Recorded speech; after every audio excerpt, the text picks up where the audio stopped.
Well, Nigeria's non-oil exports surged to $3.22 billion in the first half of 2025, a 19.6% increase from $2.69 billion recorded in the same period last year.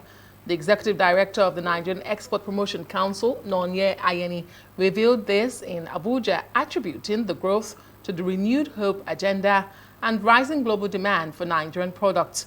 Well, over 236 export products ranging from agricultural produce to semi-processed and manufactured goods were shipped to markets across Africa and beyond.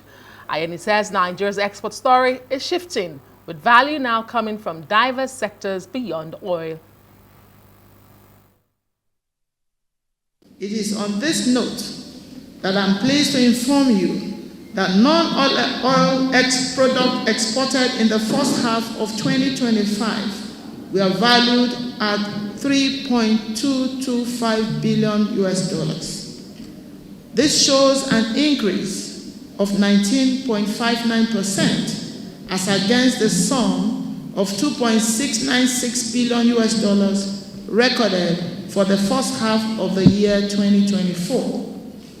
The volume also increased to 4.04 million metric tons compared to 3.83 million metric tons for the same period in 2024.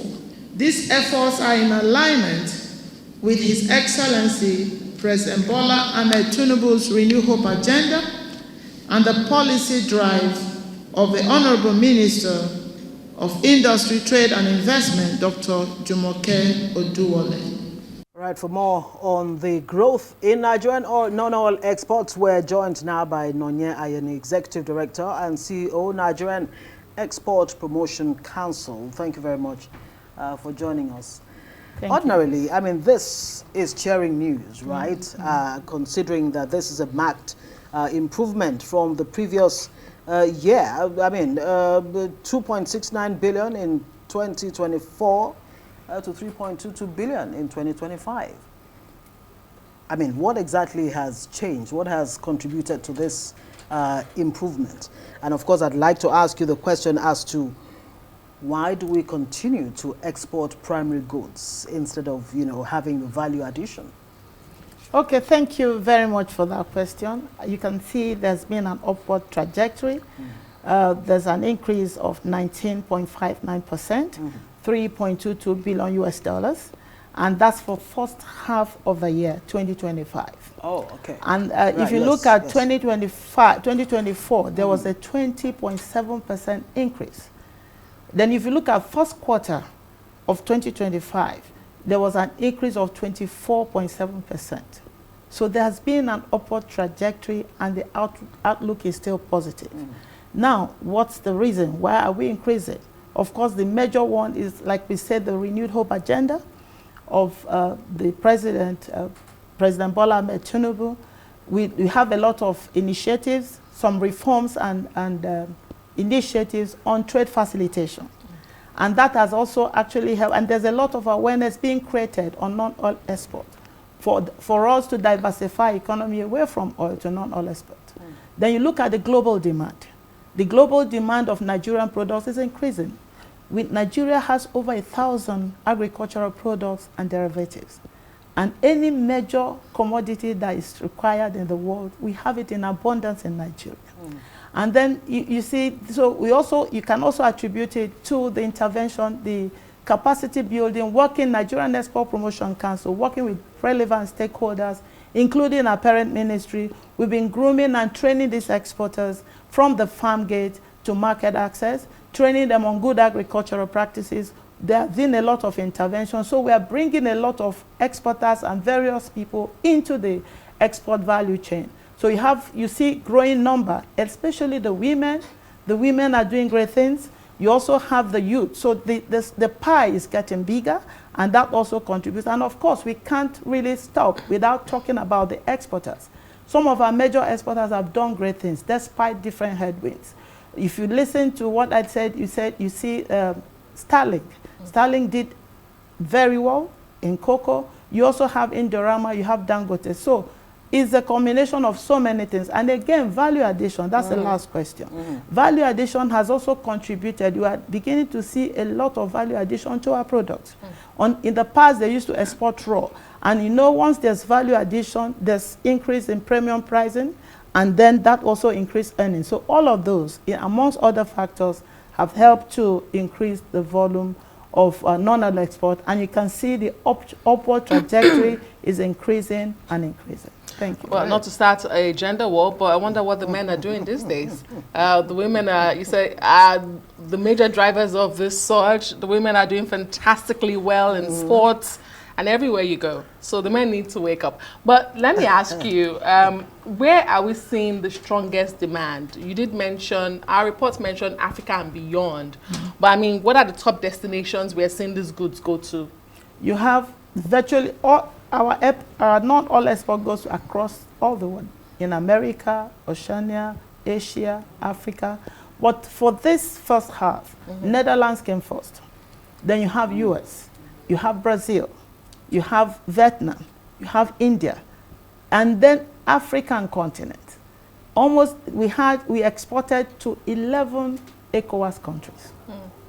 And we exported to 21 other countries outside ECOWAS. So if you put it together, about 32 countries in Africa, we exported. So the demand is across, is diversified. And the good thing is that the intensity is increasing and we're seeing traction in different areas. Apparently, there's a lot of prospects for Nigerian goods, whether it's agricultural produce you're talking about. But let's even stay with agricultural produce. It's interesting you talk about the Netherlands, I mean, a European country. Before now, there's this perception, or actually it's a reality, that a lot of Nigerian agricultural produce are not accepted abroad, whether in the UK, the Netherlands, or wherever, because of, you know, certain, take beans for example, they're not accepted over there. Some are sesame seeds and all of that. Are there challenges in that area that you've discovered? And what are you doing to address, you know, these issues so that our, you know, agricultural produce and other goods are easily acceptable abroad and competitive too? Okay, thank you very much. Issue of reject, we can't say it's also an issue. But if you look at the global statistics, Nigeria is not the largest. Nigeria is not up to, we're not number 50. There are a lot of other countries that you have reject. But beyond that, if you look at the alerts we've gotten in recent times, there's been a decrease in number. We've not gotten up to 20 alerts this year. And that speaks to some of the things that we're doing. I talked about the reforms. I talked about initiatives. I talked about the policy drive of our parent ministry under the able leadership of Honorable Minister Dr. Jumoko Juwale. We're also in partnership with some development partners. I'll speak specifically to a particular project we call the STDF 845, which we are working with WTO and ITC, with Nigerian Export Promotion Council. We've done a lot. The Honorable Minister inaugurated a 6-man working committee, and we've been sensitizing our exporters from the farm gate. The farmers are being sensitized, and that has reduced the volume of rejects. So it's something we are addressing.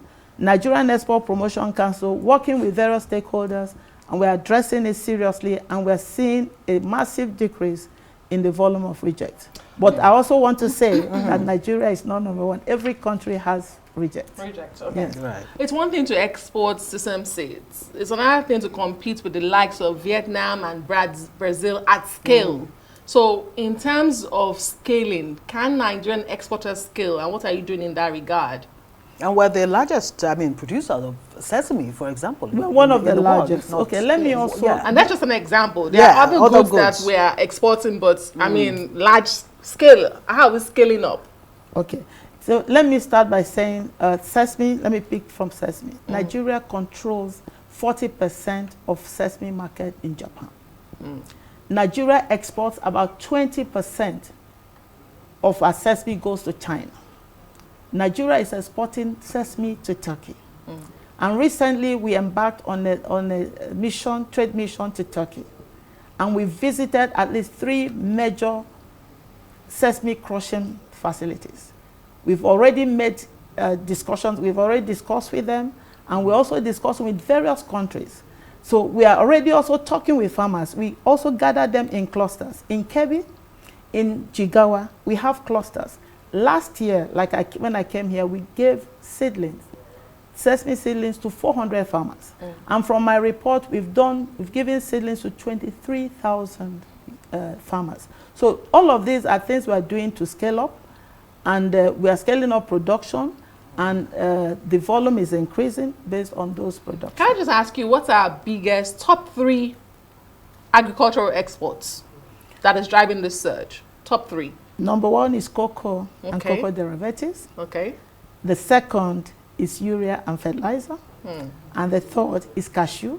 And the fourth is sesame. Oh, wow. Great. There you go. We're doing very well, but hopefully the next time you come back, you'll tell us what you're doing. Like the Chinese are now turning our cassava to, a whole lot of other things, just like the Malaysians have done with our oil palm.